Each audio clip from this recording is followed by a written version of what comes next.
MMA Now, powered by Shawne TV Network. I'm David Kano with MMA Now TV, and right now I'm not joined with an MMA star. I'm joined with the former Pro Bowler, All-Pro Shawne Merriman in the house. How you doing? Good, man. Thanks for having me. You're big in MMA. I didn't even know this until I saw you working with Bellator. Yeah, man. I mean, that's what I did every offseason while I played football. I wanted to go train with all the MMA guys. Who did you train with?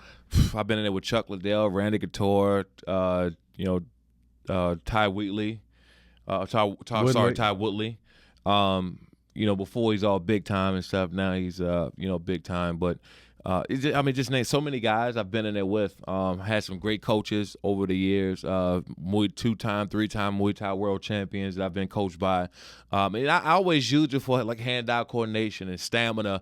And it was great for my knees, lower body, and low impact. I was just looking for a different way of training, and I was just kind of doing it to stay in shape, and I ended up falling in love with the sport, and that's what I did, for a while. So did you actually do some sparring with them?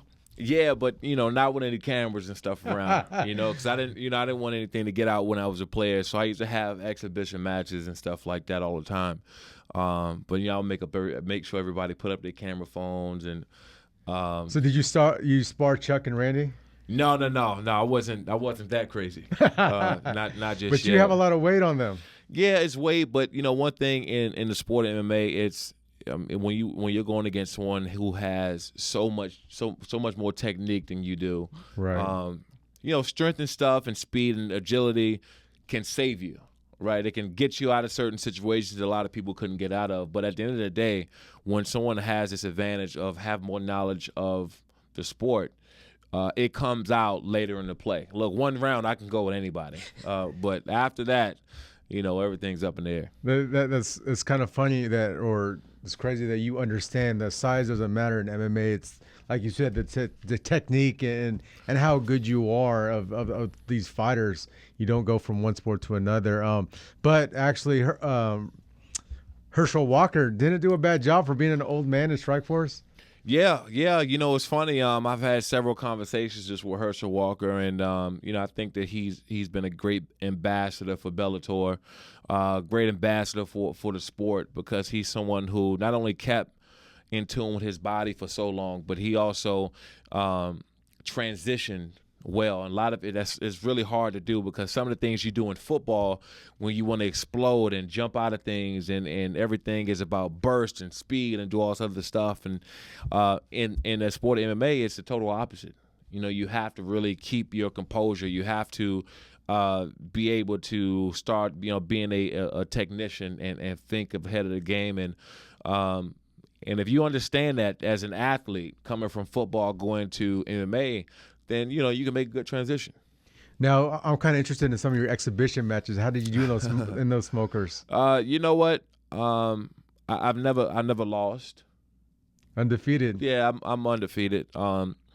But it always start out right as sparring, and you got some guys that are like, oh, Shawne Merriman's in the gym. Let's see what he got. And I was like, I don't know if you want to do that. Right. And then they always turn to the exhibition matches, but you work at it for so long, you want to kind of see where you at with it, especially with someone who has been in the sport a lot longer than you and more skilled than you. You want to say, okay, what do I need to learn to be on this level? What's your strength? Is it striking or jiu-jitsu, grappling? It's striking. I mean, I've come from a long line of family of boxers, so striking has been something that we used to go and take the gloves in the backyards of cookouts, and we settled all our matches and settled disputes at home with boxing gloves in the backyard, or we go outside in the playground. And so that boxing's been in kind of my family for a long time. And I'm good on the ground because I'm strong and I'm athletic. But to go against someone who has technique, has been doing it a lot longer than I have, you can't just jump out there and say, hey, I'm gonna just go and do this sport, because it's not a sport. You go test out. Right. So I mean, because for some football players, you see some fights, you're going to see them in training camp and guys swing, but they have helmets on and they're just swinging. You're actually legit. You did a little bit of training. Yeah, I did training. And, I've been in several fights in training camp. So, I was accustomed to that, but it was a little bit different. With the helmets on. With helmets on. But, I've been in plenty of times where I was so pissed off where I took a swing at a guy with a helmet on. Glad nothing landed. But, yeah, it's a total different training. And I just really love the sport. And hopefully, with things coming up, I can really get into it.